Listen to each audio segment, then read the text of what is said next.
हिंदी में यूपीएससी की तैयारी से संबंधित प्रोग्राम्स को देखने के लिए सब्सक्राइब करें study IQ IAS Hindi. Hello दोस्तों, बहुत बहुत स्वागत है आप सबका स्टडी IQ में। और आप सभी को ये जो दीपावली पर्वों की जो श्रृंखला है, बहुत बहुत शुभकामनाएं दीपावली की, गोवर्धन पूजा की, भाई दूज की, और आपको शुभकामनाएं उस आने वाले भविष्य की जिसको साकार करने के लिए आप ये वीडियो देख रहे हैं।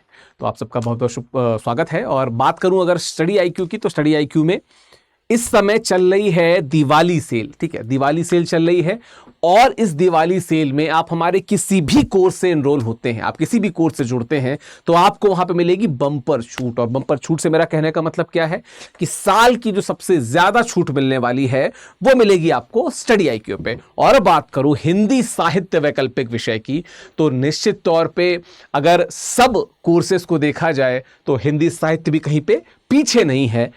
हिंदी साहित्य का जो नया बैच है, जो 6 तारीख से शुरू हो रहा है, 1 मिनट इसको मैं करेक्ट कर देता हूं थोड़ा सा। ठीक है, हिंदी साहित्य वैकल्पिक विषय का जो बैच 6 तारीख से शुरू हो रहा है, ठीक है, आप इस बैच में जुड़ना चाहें तो आपको करना क्या है, आपको विजिट करना है कहां पे, studiiq.com, और वहां पे राइट हैंड साइड पे आपको ऑप्शनल का सेक्शन मिल जाएगा। ऑप्शनल में जाके आप वहां पे हिंदी साहित्य वैकल्पिक विषय को ले सकते हैं, जहां पे इस कोड को, जो विकास लाइव कोड यहां पे दिख रहा है आपको, इस कोड का प्रयोग करके आप मैक्सिमम डिस्काउंट क्या 12,499 का डिस्काउंट प्राप्त कर सकते हैं। 12,499 में आप इस कोर्स को प्राप्त कर सकते हैं। ये बहुत बड़ी बात है। क्यों? क्योंकि 20,499 का ये कोर्स है और इतनी बड़ी छूट स्टडी IQ पे हिंदी साहित्य वैकल्पिक विषय पे कभी नहीं हुई। करना क्या है, इस कोड का प्रयोग करेंगे तो आप हमारे नवंबर बैच में, जो हमारा बैच नंबर 9 है, इस बैच से आप जुड़ सकते हैं। ठीक है, बात की जाए इस बैच की तो क्यों खास है और क्या खास है, हम इसकी बात कर लेते हैं। तो देखिए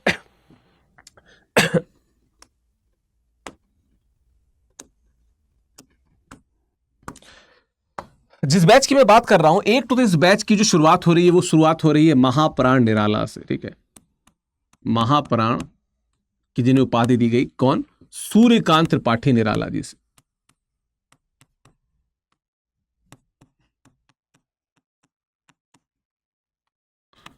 सूर्यकांत त्रिपाठी निराला जी से इस बैच की शुरुआत हो रही है। सूर्यकांत त्रिपाठी निराला जी के बारे में आप सबको पता है कि जो छायावाद जिसे कहा जाता है, यानी कि वर्ष 1918 से लेके 1936 तक भारत में जो काव्य रचना हुई, उस आंदोलन का नाम, उस जो युग वर्ग है उसका नाम छायावाद कहा जाता है। ठीक है, उसके सबसे सशक्त स्तंभों में से एक सूर्यकांत त्रिपाठी निराला जी थे। इनकी जो 2 कविताएं, मतलब राम की शक्ति पूजा, जो ये लंबी कविता है इनकी, राम की शक्ति पूजा तथा कुकुरमुत्ता, ये आपके सिलेबस में है, ये आपके यूपीएससी के सिलेबस में है।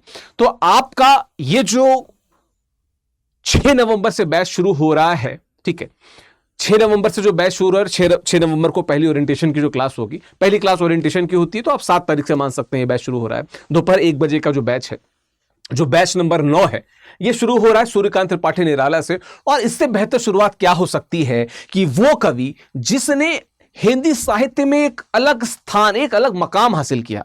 यह अलग बात है कि जिस समय वे हिंदी साहित्य के पटल पे मजबूती से, सशक्तता के साथ दिखते हैं, उस समय उन्हें कहीं ना कहीं वो क्या कहते हैं, जिसे कहते हैं इज्जत या स्थान, कई वजहों से नहीं मिल सका। लेकिन बाद में जब उनका एनालिसिस किया गया तो ये पता चला कि शायद वन ऑफ द ग्रेटेस्ट थे। ये बिल्कुल वैसे ही है कि जैसे आप कबीर के केस में देखते हैं, आप प्रेमचंद के केस में देखते हैं कि खासकर शुक्ल जी जैसे जो साहित्यकार थे, जो आलोचक थे, समालोचक थे, इन लोगों ने किन्हीं वजहों से निराला या प्रेमचंद या कबीर को वो स्थान नहीं दिया जो स्थान उनको मिलना चाहिए था। और इसमें कहीं ना कहीं भारत की उस जनता का भी दोष है, उन लोगों का भी दोष है जो साहित्य को अपना सब कुछ बताते हैं, लेकिन जो अच्छे योग्य साहित्यकार होते हैं उनको वो इज्जत नहीं मिलती है। सूर्यकांत त्रिपाठी निराला जी का जन्म इलाहाबाद में ही, उनका सारा दीन दीक्षा सब कुछ हुई इलाहाबाद में हुए रहे। दारागंज क्षेत्र से उनका नाम जुड़ता है। एक और इलाका है जोंधवल करके, वहां पे आप देखेंगे तो वहां पे इनका नाम जुड़ता है। जिंदगी चाहे मैं जयशंकर प्रसाद की बात करूं, चाहे मैं प्रेमचंद जी की बात करूं, चाहे मैं निराला जी की बात करूं, सबका आप जिंदगी का अफसाना देखेंगे। और इसको मैंने कवर भी किया हुआ है जब हम साहित्यकारों को कर रहे थे हिंदी पखवाड़े में, तो आप देखेंगे कि बड़ी ही कष्टों से भरी जिंदगी रही, बहुत दुखों को इन्होंने झेला। और इन दुखों को झेलते हुए इन्होंने जितना ईमानदार प्रयास किया साहित्य में, वो अतुलनीय है और अनुकरणीय भी है। जिंदगी में हमारे सामने बहुत सारी दिक्कतें आती हैं, हम अक्सर परेशान रहते हैं कि क्या करें क्या नहीं करें। आप सोचिए, जिन्होंने जिंदगी में लगातार थपेड़े ही झेले हैं, उन्होंने इतना बेहतर साहित्य रच के दिया। इससे बड़ी बात क्या हो सकती है जब हम हिंदी साहित्य की बात करते हैं। तो सूर्यकांत त्रिपाठी निराला से ये शुरू हो रहा है। 1918 से 1936 का जो दौर था, और इनके राम की शक्ति पूजा, कुकुरमुत्ता, ये दोनों आपके सिलेबस में है। तो शुरुआत हम राम की शक्ति पूजा से करेंगे, उसके बाद हम लोग कुकुरमुत्ता की बात करेंगे। अच्छा, ये जो सूर्यकांत त्रिपाठी निराला का ये जो बैच है, मैंने पहले बताया कि बैच नंबर क्या है, बैच नंबर 9 है। इसके पहले से 8 और बैच जो है वो रनिंग है। ये बैच उसी बैच में क्या हो जाएगा, मर्ज हो जाएगा, यानी कि जो बैच नंबर 9 है उसमें जाके ये मर्ज हो जाएगा। ये तो हुई पहली बात। दूसरी बात क्या है कि ये जो बैच है, ठीक है, ये बैच दोपहर, ये बैच जो चलता है, ये चलता है दोपहर 1 बजे से। दोपहर 1 बजे का ये बैच है। तो अगर इस बैच से आपको जुड़ना है तो इस टाइमिंग को ध्यान लीजिएगा। हालांकि अगर आप हमारे स्टडी IQ के ही अदर बैचेस के स्टूडेंट हैं तो आपको ये पता होगा कि वहाँ पे 8 से 11 क्लासेस चलती हैं सुबह में, और शाम को 6 से 9 चलती है। तो बीच के समय में ऑप्शनल की क्लासेस चलती हैं और CSET वगैरह की कक्षाएं चलती हैं। तो ये तो रहा इस बैच के बारे में। अब ये बैच क्यों स्पेशल है, इसको भी हम जानते चले। देखिए, बात की जाए अगर स्टडी IQ की, तो हमने जिस चीज पे हमेशा से काम किया वो ये कि स्टूडेंट को बहुत ईमानदारी से वो रास्ता बताया जाए जिस रास्ते पे चल के वो सफलता का स्वाद चख सकता है। हिंदी साहित्य के साथ अगर मैं बताऊं तो खास बात क्या है कि आपका माध्यम कुछ भी हो, आप हिंदी माध्यम से हो या आप अंग्रेजी माध्यम से हो, आप किसी भी माध्यम से हो, आप ये ऑप्शनल क्या कर सकते हैं, ले सकते हैं। आप ये ऑप्शनल ले सकते हैं, आप इससे जुड़ सकते हैं। पहली बात तो ये। दूसरा बात, आप GS को, CSET को और बाकी जो टॉपिक्स ऐसे वगैरह को पढ़ते पढ़ते, इथिक्स को पढ़ते पढ़ते कई बार बोर हो जाते हैं। लगता है यार कि कुछ ऐसा चीज मिले जिसको पढ़े, ज्ञान भी मिले, आनंद भी मिले और UPSC की जर्नी भी बाधित ना हो। तो आपकी एक रास्ता को दूर करने के लिए इससे बेहतर तो कुछ है ही नहीं। एक रास्ता को दूर करने के लिए इससे बेहतर कोई विकल्प है ही नहीं। इससे बेहतर कोई विकल्प है ही नहीं, हिंदी साहित्य से बेहतर। ठीक है। तीसरा पॉइंट क्या है, देखिए, एकमात्र ऐसा वैकल्पिक विषय है, ओनली ऑप्शनल थ्रू आउट, जो पूरा सर्किल में, जिसको अगर आप अच्छे से पढ़ते हैं तो आपका जो निबंध का पेपर है, जो निबंध का पेपर होता है, ठीक है, आपका निबंध का जो पेपर होता है जिसको हम इसे कहते हैं, ये क्या हो सकता है, पूरा का पूरा सॉल्व हो सकता है। और इस पर मैंने वीडियो भी बनाई है। ठीक है, पूरा आप लिख सकते हैं, पूरे निबंध आप इस पे लिख सकते हैं। जो आपका निबंध का पेपर है, इस पे मैंने वीडियो बनाया है। आप हिंदी साहित्य की प्लेलिस्ट में स्टडी IQ IAS हिंदी और स्टडी IQ जो मेन चैनल है, दोनों पे जाके देख सकते हैं। तो क्या है कि आपका निबंध जो है ऐसे है, वो क्या हो जाएगा, पूरा सॉल्व कर सकते हैं हिंदी साहित्य के वैकल्पिक विषय के साथ में। अगली बात क्या है, मैं कहता हूं कि प्रत्यक्षम किम प्रमाणम। आप खुद जाइए UPSC की वेबसाइट पे, या बहुत सारे संस्थानों ने इसको मेंशन कर रखा होगा कि जो सफलता दर है, सबसे ज्यादा सफलता दर वाला वैकल्पिक विषय है, सबसे ज्यादा जो सफलता की दर है, सबसे ज्यादा सफलता दर वाला यह वैकल्पिक विषय है। तो क्या है कि सक्सेस रेट जो है, इससे ज्यादा आपको किसी और वैकल्पिक विषय में नहीं मिलेगा। और अगर मैं हिंदी माध्यम की बात करूं तो, और खासकर इसी में लिख देता हूं यहां पे कि सबसे ज्यादा खासकर हिंदी माध्यम, खासकर हिंदी माध्यम में तो मुझे लगता है कि 70 से 80% जो सिलेक्शन हुए हैं वो हिंदी साहित्य से ही हुए हैं। और अंग्रेजी माध्यम के जितने मेरे दोस्त थे जो इंग्लिश मीडियम, मेरा खुद का मीडियम इंग्लिश था, all my friends who have taken Hindi literature, Hindi साहित्य को जिन्होंने एज एन ऑप्शनल लिया था, they all have got success. उनको सबको सफलता मिली। मतलब क्या है कि हिंदी साहित्य, अंग्रेजी हिंदी दोनों माध्यम के लिए बेस्ट ऑप्शनल आपको साबित हो सकता है। ठीक है, तो हो गया, सबसे ज्यादा सफलता दर वाली बात मैंने कर ली। और अगर मैं बोलूं कि ये एक ऐसा ऑप्शनल है जिसमें 320 प्लस नंबर लाना क्या है, बहुत आसान है।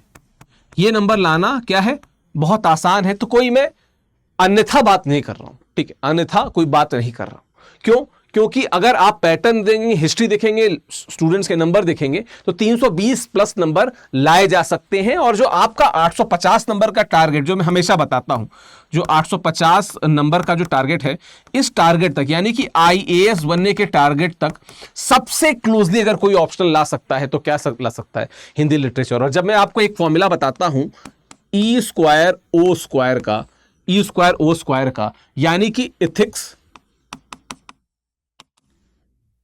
यानी जीएस पेपर 4, ऐसे यानी कि निबंध, और दोनों ऑप्शनल के जो दोनों पेपर होते हैं, ठीक है, ऑप 1 एंड ऑप 2, अगर आप इनमें अच्छा करते हैं तो आप सफल हो जाएंगे। यहां पे आपका अगर ध्यान से देखें तो यहां पे आप देखिए कि यहां पे आपका हिंदी में आपके अच्छे नंबर आ गए, यहां से आपके निबंध में अच्छे नंबर आ गए, ठीक है। एथिक्स मैं पढ़ाता हूं, मैं क्योंकि मैं एथिक्स का भी फैकल्टी हूं, मैं पॉलिटी भी पढ़ाता हूं, तो आपका एथिक्स भी अगर आपका कवर हो गया, आपने एथिक्स में अगर आपने 120 नंबर ले आए, आपने अगर ऐसे में 140 नंबर ले आए, आपने हिंदी में अगर 320 नंबर ले आए, आप 850 नंबर का ये जो मार्क्स मैं बता रहा हूं, ये जो 850 नंबर का जो मील का पत्थर है, बहुत आसानी से पहुंच जाएंगे। और आपको आईएएस में बता रहा हूं, प्रॉपर आईएएस बनने से कोई नहीं रोक सकता। बस उस तरीके से फोकस करके मेहनत कीजिए जो तरीका हम बता रहे हैं, ठीक है। मैं ये नहीं कहता कि हमारा ही तरीका सही है, बहुत सारे तरीके सही हैं। आप खुद भी एकलव्य बन के तैयारी करेंगे तो आपका भी तरीका सही होगा, लेकिन हमें अपने तरीके पे यह कॉन्फिडेंस है कि कम से कम हमारा तरीका गलत नहीं है। हम मेहनत के उस तरीके पे, उस पथ पे चलते हैं जहां पे स्टूडेंट से भी ठीक ठाक और अच्छी मेहनत कराई जाती है। तो क्या है कि आपके लिए ये कितना जरूरी है, मैंने यहां पे आपको बता दिया। रही बात, ये तो मैं एक बात बता रहा हूं, मैं आपको कुछ और बात और बता देता हूं, ठीक है, इससे जुड़ी। क्या जीएस जो पेपर 1 है, जहां पे आप समाज के बारे में पढ़ते हैं, जहां पे आप आर्ट एंड कल्चर के बारे में पढ़ते हैं, तो देखिए जो पहला ही पॉइंट है जीएस 1 का जो सिलेबस है, उसका जो पहला ही पॉइंट है, उसमें जो कला एवं साहित्य की बात होती है, उसमें साहित्य शब्द आता है। तो अगर आप बहुत अच्छे से हिंदी साहित्य पढ़ते हैं तो जीएस 1 भी आपका ठीक ठाक कवर होगा। एथिक्स के भी बहुत सारे ऐसे सिद्धांत होते हैं जो आपको इसमें कवर होते हैं। तो मैं अगर मोटा मोटी बताऊं तो जीएस 1, जीएस 2 और जीएस 4 ये भी बहुत ज्यादा नहीं तो ठीक ठाक मात्रा में कवर हो सकते हैं। तो हिंदी साहित्य की जो महिमा है वो क्या है, अपरंपार है, अपरंपार है। और दिवाली जब ये कहती है ना कि अंधेरे से उजाले की ओर, ठीक है, अज्ञान से ज्ञान की ओर जो आपका रास्ता है, जो पथ है, जो आप जिंदगी को पुनः एक रोशनी देते हैं, वो करने के लिए वैकल्पिक विषय की जरूरत मतलब अवश्य होगी। और निश्चित तौर पे हिंदी साहित्य एक ऐसा वैकल्पिक विषय है जो आपको वो प्लेटफॉर्म उपलब्ध कराता है जहां से आप आईएएस बनने के सपने को देख सकते हैं। करना क्या है, आपको विजिट करना है कहां पे, मैं एक बार दिखा देता हूं। आपको विजिट करना है कहां पे, विजिट करना है आपको स्टडी आईक्यू वेबसाइट पे, ठीक है। यहां पे स्टडी आईक्यू वेबसाइट पे, यहां देखिए ऑप्शनल लाइव रखा है, यहां पे आप क्लिक करेंगे, ठीक है। ऑप्शनल लाइव पे जाएंगे, यहां पे आप जैसे ही जाएंगे तो देखिए नीचे यहां पे आपको यहां पे हिंदी साहित्य वैकल्पिक विषय मिल जाएगा, इस पे आप क्लिक कर देंगे, हिंदी साहित्य वाले पे क्लिक कर देंगे, ठीक है। अब यहां पे बाय नाउ पे जाएंगे, ठीक है। यहां पे आप देखिए यहां पे आता है add promo code, add promo code पे जाएंगे। ये सारे आपको नहीं अप्लाई करना है, आपको यहां पे जाना है, क्लिक करना है, और यहां पे आपको कोड कौन सा इस्तेमाल करना है, VIKAS विकास LIVE, VIKAS LIVE, H नहीं है बीच में, विकास नहीं, विकास है। इसको जैसे ही आप अप्लाई करेंगे ये आपको मात्र 12,499 रुपए का हो जाएगा। तो ये जो छूट है ये आपको मिलेगी इस कोर्स में, ठीक है। तो इसका प्रयोग करना ना भूलें, उपयोग करना ना भूलें। और फिर मैं फिर से बताता चलूं कि अगर सफलता को सिर्फ महसूस नहीं करना है, सफलता अर्जित भी करनी है, तो हिंदी साहित्य का वैकल्पिक विषय है। और फिर वही बात है ना कि तमसो मा ज्योतिर्गमय, ठीक है। अंधेरे से उजाले की जो यात्रा है वो बहुत कठिन है, जरूर है, लेकिन अगर आप सही माध्यम का चयन करते हैं, सही विषयों का चयन करते हैं, तो वो जो कठिनता है वो कितने जल्दी दूर हो जाएगी आपको पता नहीं। तो हिंदी साहित्य को अगर चुनना चाहते हैं तो आप का स्वागत है studiiq.com विजिट करके। आप विकास लाइव कोड मैं यहाँ पे लिख भी दे रहा हूँ एक बार, आप इस कोड का प्रयोग कर सकते हैं, क्योंकि हमारी जो दिवाली सेल है वो चल रही है। दिवाली सेल का लाभ उठाने के लिए आप इस कोड का प्रयोग कर सकते हैं, विकास लाइव का। ठीक है, तो स्पेस भी नहीं है बीच में, ध्यान रखिएगा। देर ना करें, विजिट करें StudyIQ। और जो हमारा थंबनेल था ना कि दिवाली में नया क्या है, दिवाली में नया है नई जोश है, नई ऊर्जा है। ठीक है, नई जोश है, नई ऊर्जा है, नया कोर्स है, नए कवि हैं, और उन जो नए कवि हैं उनकी कविता में जो नई भावना है, जो राम की शक्ति पूजा में राम जो प्रण लेते हैं वही प्रण आपको भी लेना है, और उस सफलता को क्या करना है, अर्जित करना है। तो देर नहीं करना है, अभी विजिट करिए studiiq.com। मैंने बता दिया पूरा प्रोसीजर, और हिंदी साहित्य से जुड़ सकते हैं। बाकी आप StudyIQ के बाकी भी मैं आपको बताता चलूं, ऐसा कुछ नहीं है कि आप StudyIQ के जो बाकी कोर्सेज हैं आप उनसे भी जुड़ना चाहें। आप जब यहाँ पे जाएंगे, ठीक है, आप यहाँ पे आ जाएंगे, ठीक है, एक मिनट। आप जब StudyIQ विजिट करेंगे तो जो हमारे फाउंडेशन बैचेस हैं, ठीक है, इंग्लिश बैचेस जो हैं, हमारे हिंदी बैचेस जो हैं, जैसे ये हिंदी बैच है, इस पर भी आप क्लिक करके यहाँ पे आप किसी भी बैच से अगर जुड़ना चाहें तो आप यहाँ पे, जैसे हमारे फाउंडेशन बैच है, आप यहाँ पे क्लिक करेंगे और यहाँ पे बाई नाउ पे जाके क्या यूज करना है यहाँ पे आपको, ठीक है, यहाँ पे आपको ऐड प्रोमो कोड पे जाके कोड कौन सा इस्तेमाल करना है, VIKASLIVE, विकास लाइव कोड का प्रयोग करना, अप्लाई कर देंगे तो देखिए मात्र 17,999 में आप इस कोर्स को क्या कर सकते हैं, अवेल कर सकते हैं। तो देखिए दिवाली खुशियों का त्योहार है, उजाले का त्योहार है, रोशनी का त्योहार है, दीप पर्व हम कहते ही हैं, प्रकाश पर्व हम कहते ही हैं। जो बात इसको अंडरलाइन करती है ना, इस बात के अंडरलाइन में मतलब क्या कहते हैं, इसके सारांश में जो बात निकलती है वो ये कि वो रोशनी क्या है ये हमें पहचानना है। आपकी जिंदगी की रोशनी क्या, आप उसे पहचानिए। StudyIQ दिल खोल के इस ऑफर के साथ आपके साथ में है। आपको क्या करना है, उस ऑफर को ग्रैब करना है इस दौरान में। तो देर नहीं करिए, विजिट करिए studyIQ.com। बाकी आपका दिन शुभ हो, ऑल द वेरी बेस्ट। अच्छे से दिवाली मनाइए, अपना ध्यान रखिए, परिजनों का ध्यान रखिए, स्वास्थ्य का ध्यान रखिए, और पढ़ाई का ध्यान तो रखिए ही रखिए। All the best. हिंदी में UPSC की तैयारी से संबंधित प्रोग्राम्स को देखने के लिए सब्सक्राइब करें StudyIQ IAS हिंदी।